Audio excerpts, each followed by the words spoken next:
everyone, welcome to another edition of PowerCore Productions and Podcastings. And in today's video, we are continuing ReZero Avatar Lost, What If Aang Was in ReZero Season 2, Part 3. First and foremost, if you haven't heard the news, ReZero has been confirmed to be getting a Season 3. When is Season 3 going to be? I don't know. What does that mean for the series on this channel that are connected to ReZero, including this one? Will you be getting a Season 3? I don't know because the date hasn't been confirmed. But in either case, this does mean that a couple of projects are going to have to be shuffled around. For those of you who wanted to see Spider-Verse in Phase 2 of the Anime X Marvel series, that's probably going to have to get moved to Phase 3, which is where I had it in the beginning. And now I'm going to have to bring Phase 3 into Phase 2. But details on that will be explained later.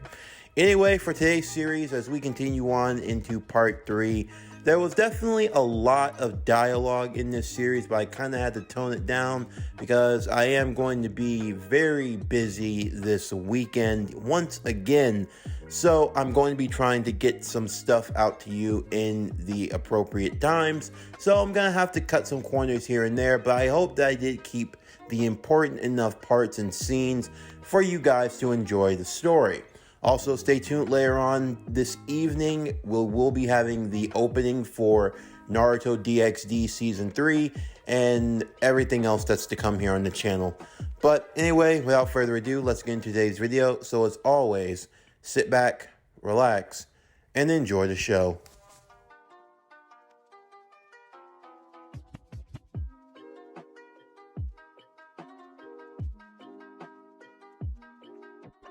Aang couldn't believe it.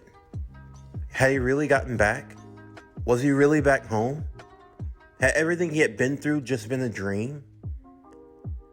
Aang got himself dressed as he followed Monk Gyatso as they walked through the Eastern Air Temple, preparing to have breakfast. Aang, seeing all of his friends and all of his teachers and mentors, everyone was here. Everything was just as he thought it would be. The lemurs and the bison roamed freely outside. The sky was bright and clear, and Aang didn't seem to have a care in the world.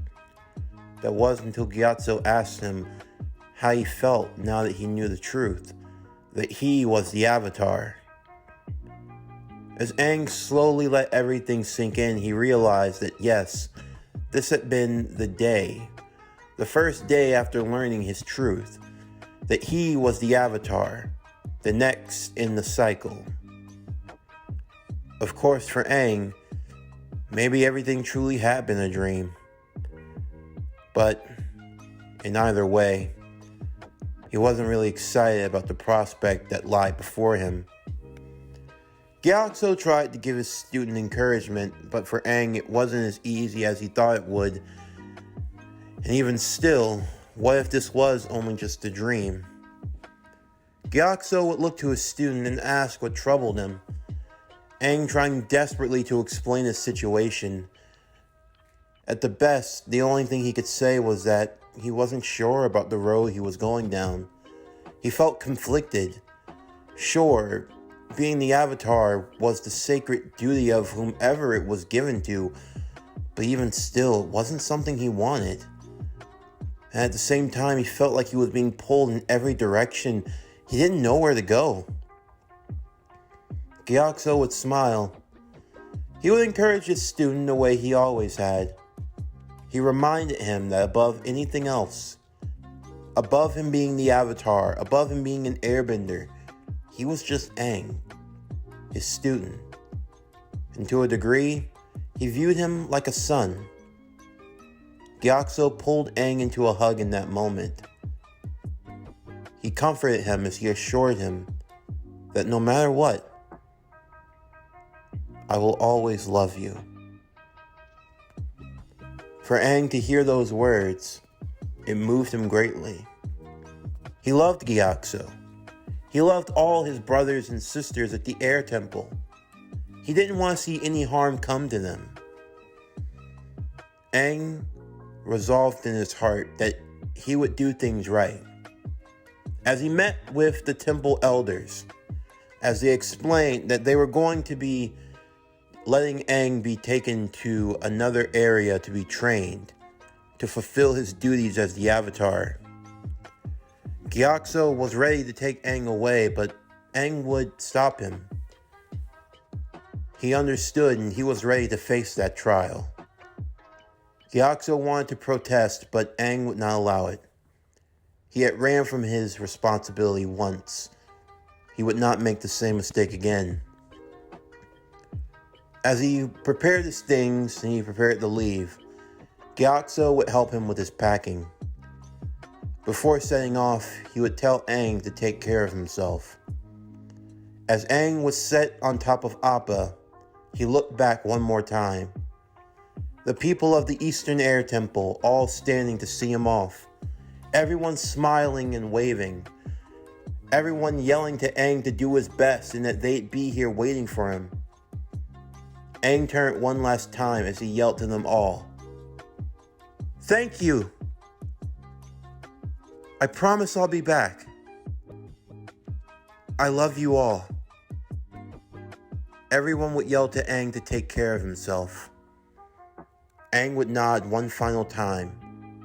With a yip yip, Aang and Appa would soar into the sky as they prepared for their journey. The Eastern Air Temple would grow fainter and fainter until finally it disappeared in the distance behind them. Aang, looking ahead to his next stop, the Western Air Temple where he would finish his training. That was until he heard a snicker behind him, sitting in the saddle. That was so touching. Echidna. Echidna sat there, her silver hair swaying in the wind behind her. But what Aang took note of was how she was dressed. She was dressed like an air nomad, just like him.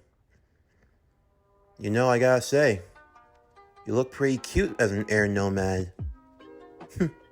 You think so? Why, thank you. I knew putting forth the effort to recreate everything to your mind's likeness would be very effective.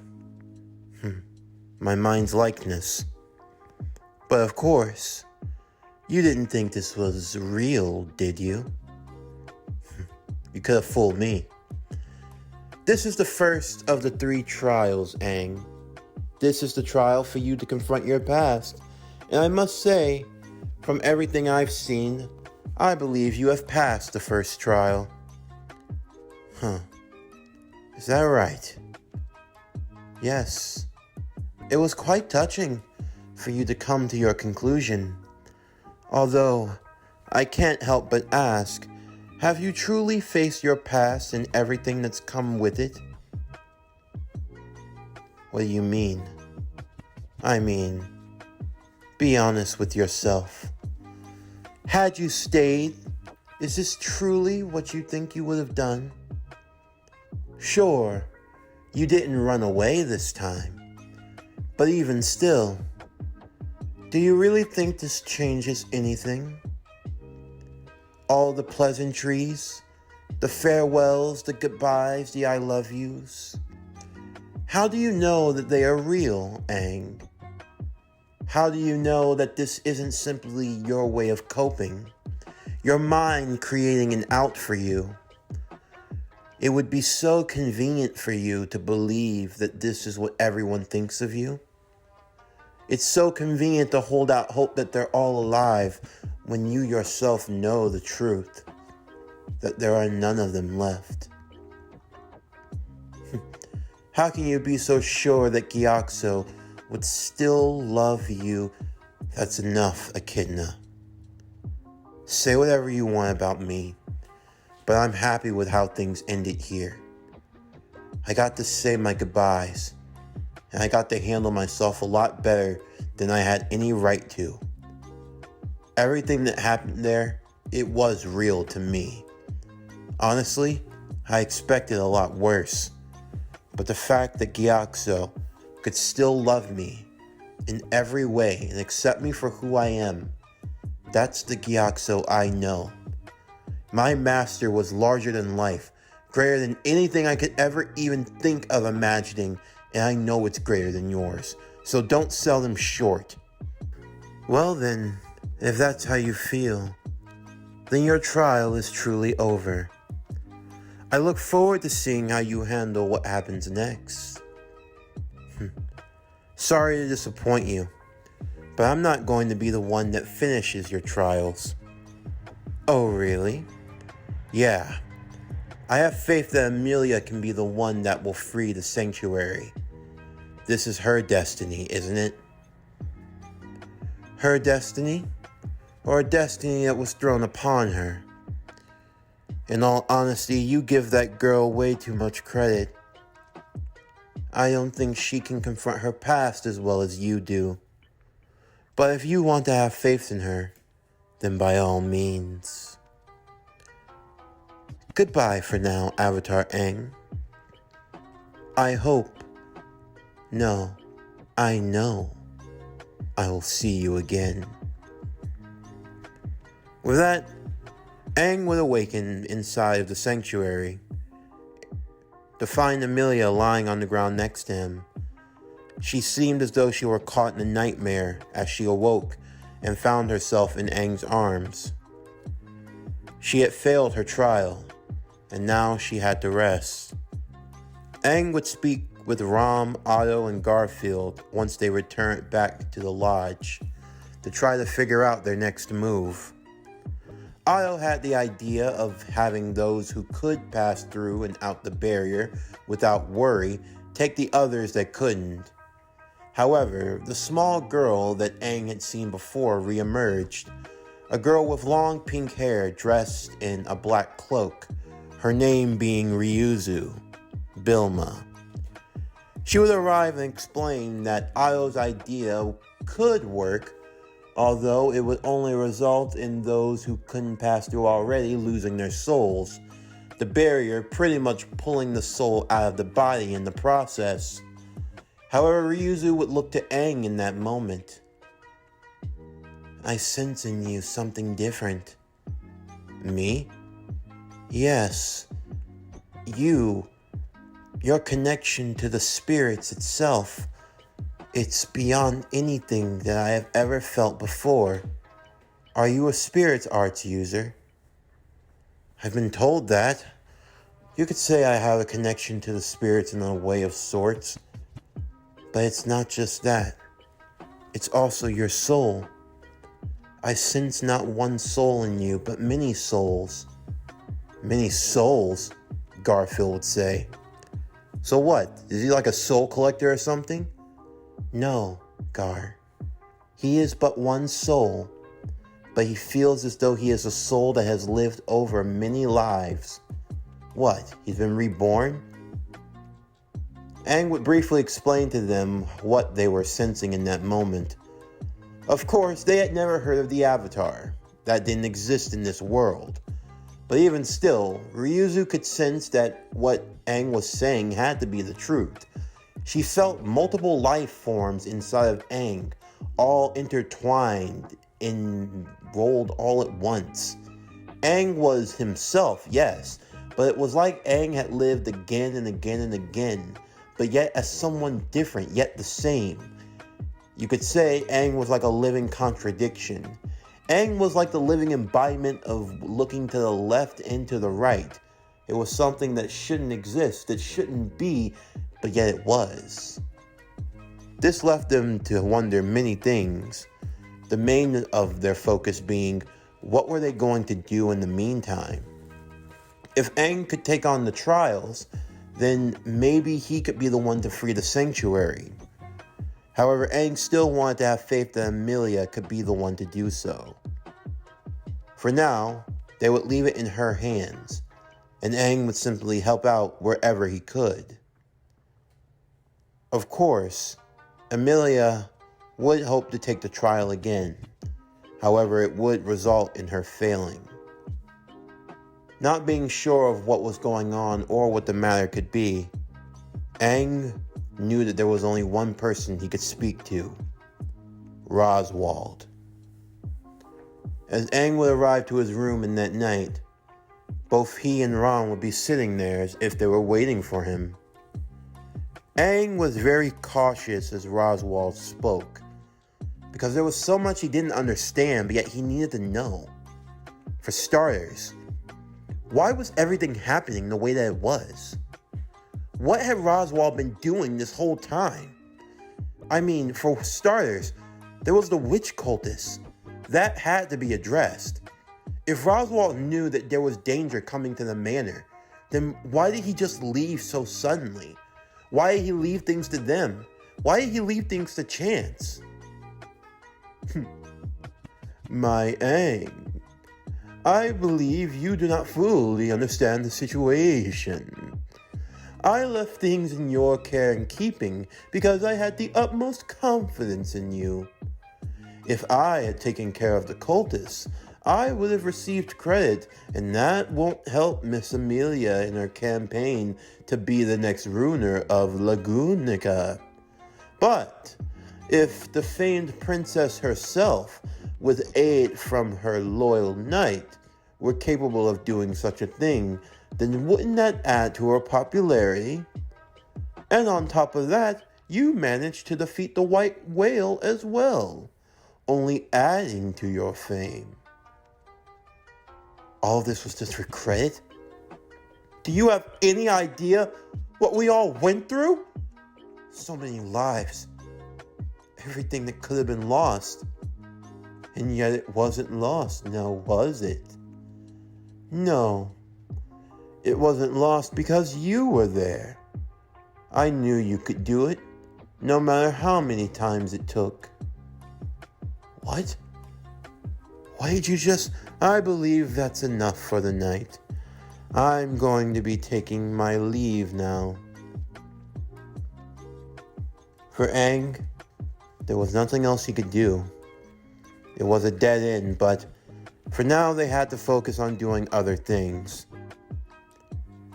The next day, after some talk with Roswaal, the people who had come from the village were allowed to leave. Of course, Amelia would be staying to finish the trial, so that was seen as satisfactory for Garfield and those of the sanctuary. Aang would escort the people back before making his way to the mansion, although something seemed to be off. He couldn't fully describe it or fully understand it, but there was a feeling of death in the air. As he walked through the dark halls of the mansion, Aang would eventually find something that he wished he hadn't.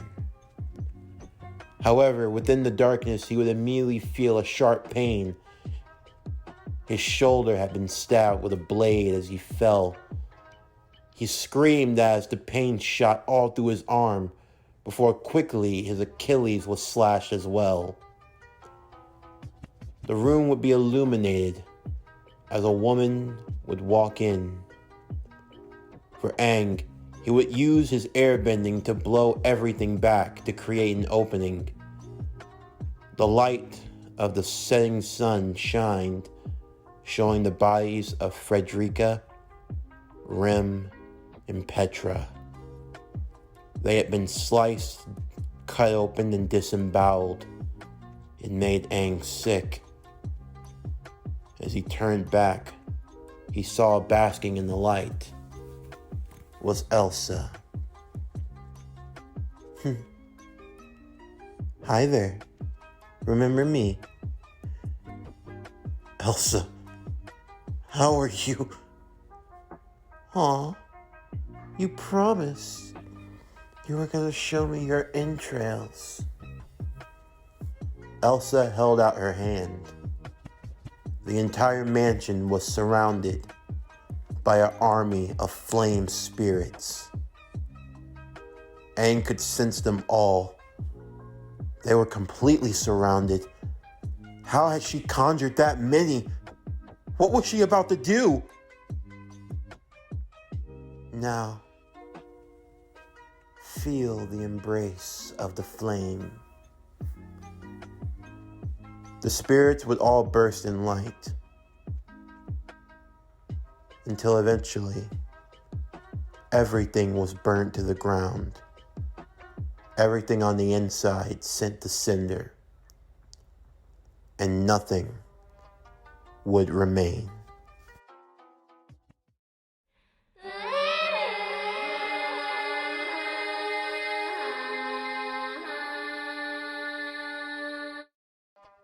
Once again, Aang would waken inside of the sanctuary. This had been his new save point from after he had completed the first trial.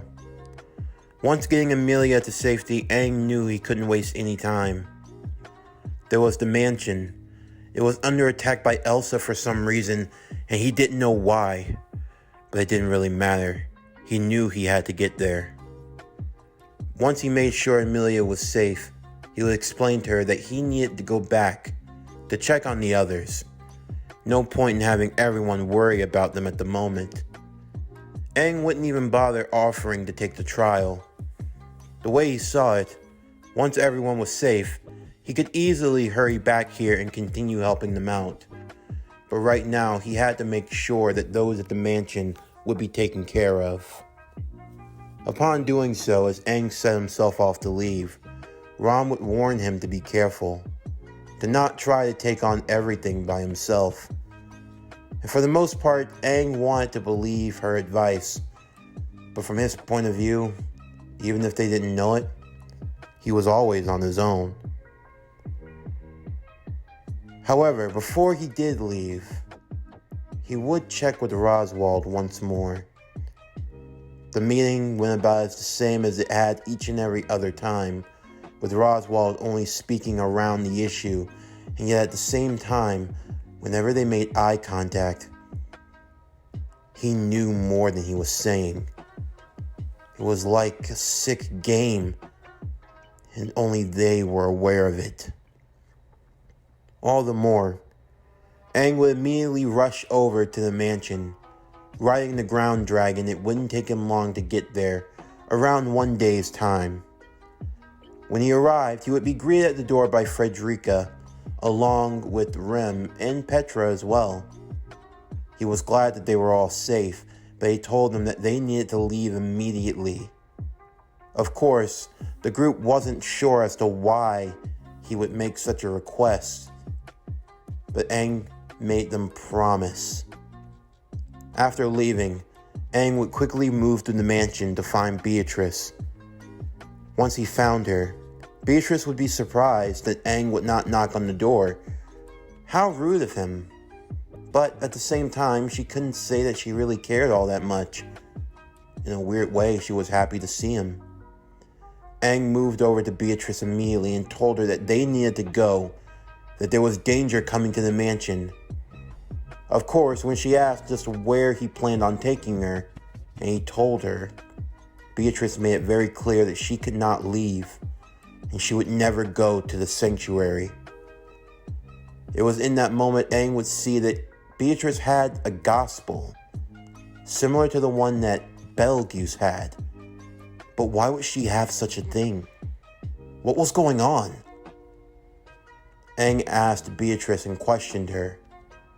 Beatrice didn't want to answer, but she could not deny the truth. She only did as the book commanded. And as she saw into Aang's eyes, he asked, just what else about the book did she know? Could it see into the future? Did it know what was going to happen? Of course, these were things that Beatrice would not dare say out loud, lest she reveal the truth of the matter. But as Aang continued to question even further, the door would open. Elsa would walk in covered in blood. That's funny. You weren't supposed to be here for another 3 days. What? I was given strict orders by my client. 3 maids, 1 monk, and 1 shut-in. It was supposed to be so easy. Those others definitely put up a fight, but Elsa would lick the blood off of her blade. I found them rather satisfying. What did you do? I simply wanted to see their entrails. Before she could finish, Aang would shoot wind towards her, knocking her out of the room and out of the mansion. Aang went flying towards her, his eyes beginning to glow as a feral anger washed over him. What did you do? Aang would continue his assault after her, the two continuing their fight, Elsa calling upon the flame spirits that she had been storing up until now. The flames all surrounded Aang and began to shoot and burn at him, but he didn't care. Just as the spirits fought back against him, he fought back against the spirits. Reaching out his hand, the flames would squeeze around the spirits' bodies, Aang beginning to crush them. Aang had never been one to take a life, not even the life of a spirit, but in this moment, he didn't care. The blades cutting him, the burn marks slashing him, Aang lashed back like a feral beast that had been cornered. What happened next can only be described as a catastrophe of sorts, of a world that was now plunged into an everlasting winter, a darkness that could never be unseen. This reality, its fate, I could go into detail, but truthfully it would not do justice to the horrors that were experienced in this moment. In the middle of it all would sit an older man, a man who had been consumed by hatred and by anger. He had lost everything in his mind, so why did he care? The world hadn't cared a long time ago. What was his name? He didn't even know. How long had it been? He couldn't remember. What was this land, its territory long forgotten? Friends? They had long since left his mind. Enemies? They were cut down. The old man had nothing.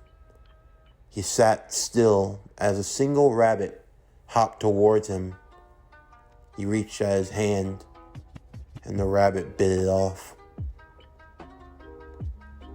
He could have yelled out in pain, in anguish, but there was no point. There was no point in anything. As the hordes of rabbits descended upon him, nothing mattered. As they all began to envelop him, it didn't matter. As they chewed away at his flesh, it didn't matter. Eating at his bone marrow, it didn't matter. Ripping him apart piece by piece, it didn't matter. Every excruciating pain was felt in detail. Blood filling his eye sockets.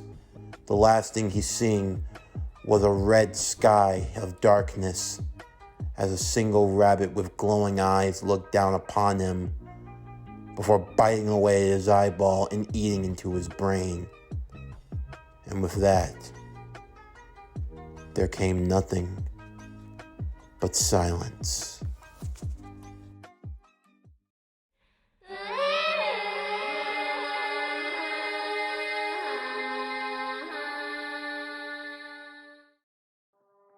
Aang would find himself awakening, but not in the sanctuary, but instead in the witch's graveyard.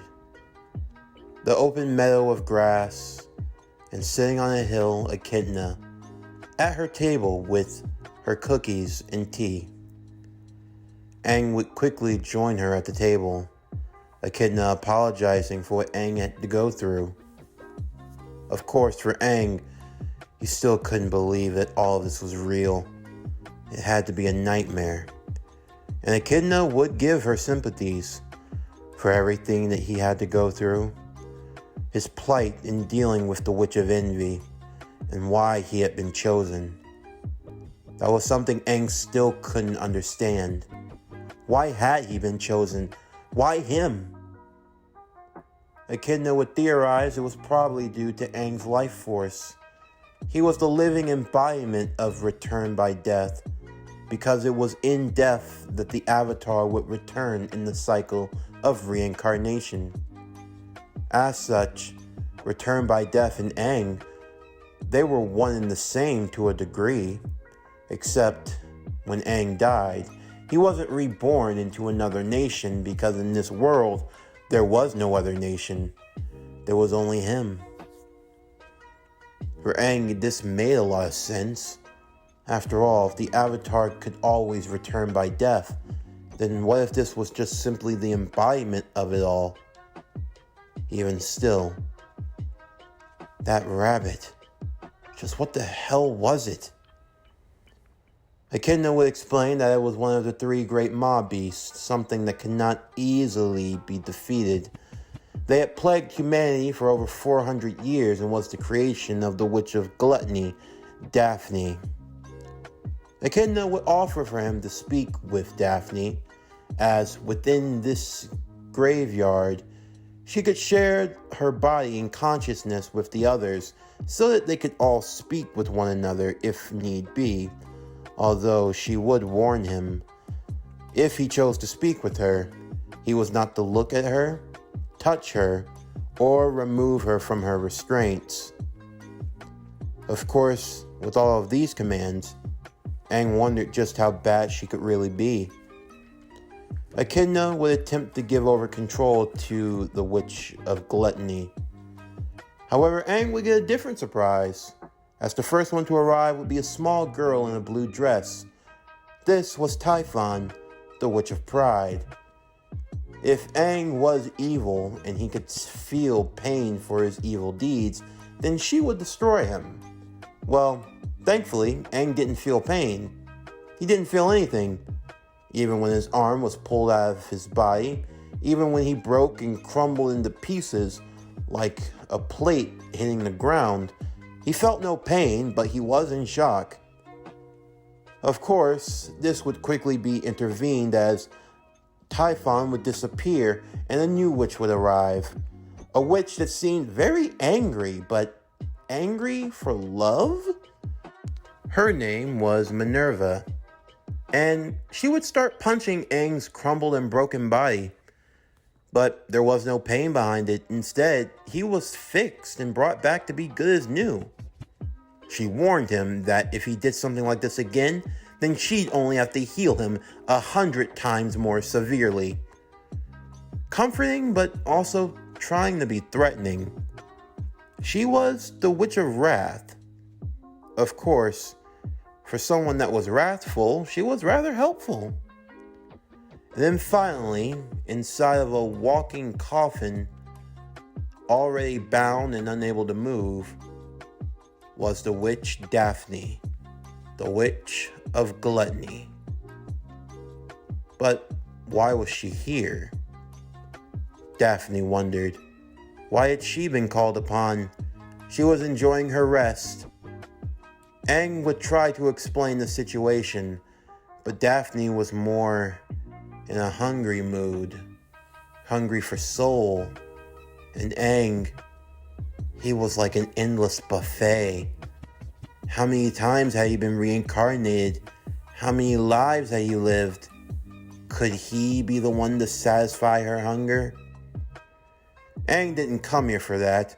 He came to talk about the three great maw beasts. Ah yes, the rabbit, the snake, and the whale. Aang, however, wasn't in too much of a happy mood discussing them, especially for all of the damage they had caused to humanity. Just why had she made them in the first place? Daphne would explain that she created her creatures to help serve as food for mankind, as something that could never run out. A large whale to feast, a large serpent to hunt, a rabbit that multiplied endlessly, a source of food like a well that never ran dry. But Aang would point out that they had been causing a lot of harm in the world. But Daphne would simply remark, it was only natural that the prey would eventually become the predators and vice versa. After all, wasn't it selfish to think that you could just simply hunt down something forever and that it could never fight back? On that point, Aang had to agree, but he would warn he wasn't going to allow these mob beasts to roam around and do whatever they wanted. He had already slain the white whale, and the rabbit would be soon to follow, and any other creature that she had roaming about.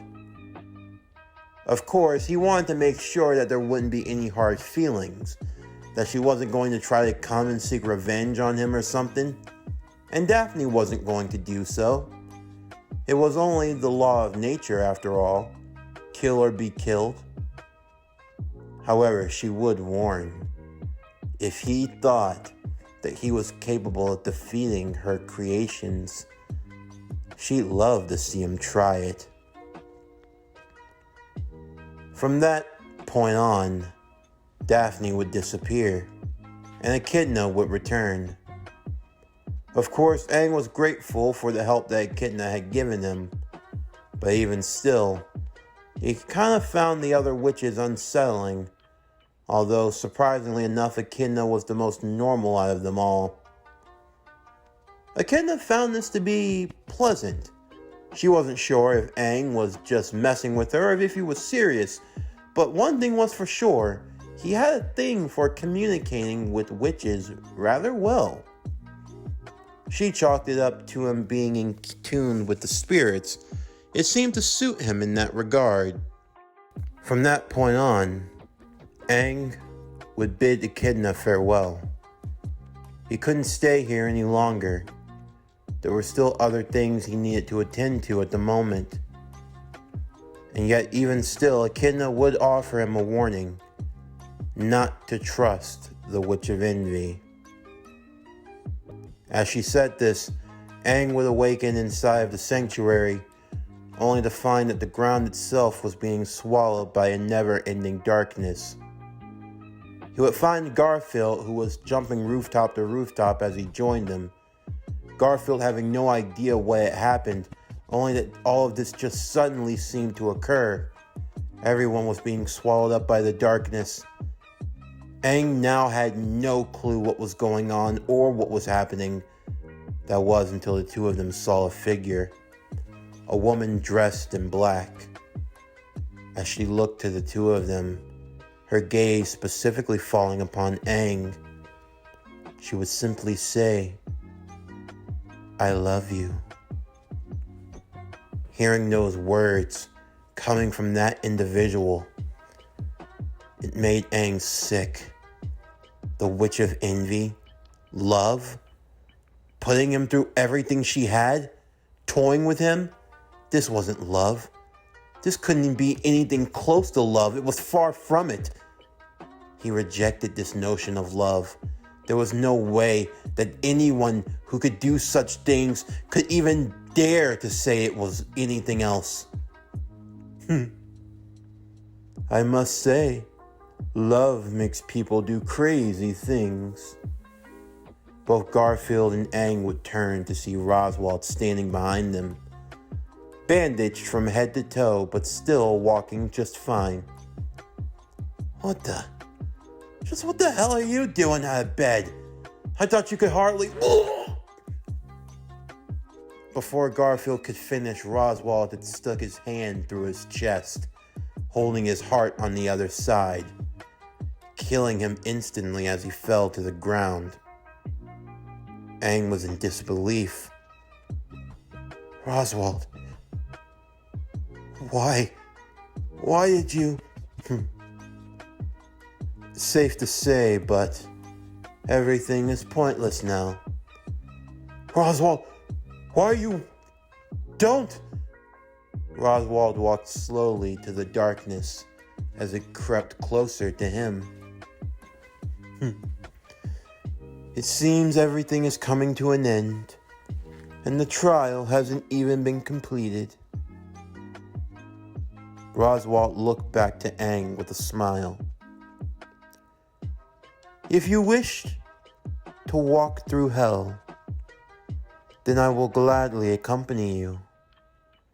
If you wish to live in hell, then I'll make certain that is what I strive for. As the darkness slowly enveloped Roswald until he disappeared into the abyss, he left Aang with one final message. I make only one request. No mistakes next time. Avatar Aang. This concludes ReZero Avatar Lost. What if Aang was in ReZero? Season 2, Part 3. As always, if you enjoyed today's video and everything else that we have to offer, then please don't forget to like, comment, subscribe, share, and hit that bell for post notifications so you can stay up to date on everything that is PowerCore Productions and Podcastings that is to come out now and in the future. Stay tuned later on this evening as we will be having the opening for Naruto DxD Season 3 Sage Reborn. And stay tuned for tomorrow's video as we begin Naruto DxD Sage Reborn Season 3 Part 1. But anyway, that's going to do it for the end of today's video. I'm Javon Harrington with PowerCore Productions and Podcastings, signing off, and I'll see you next time.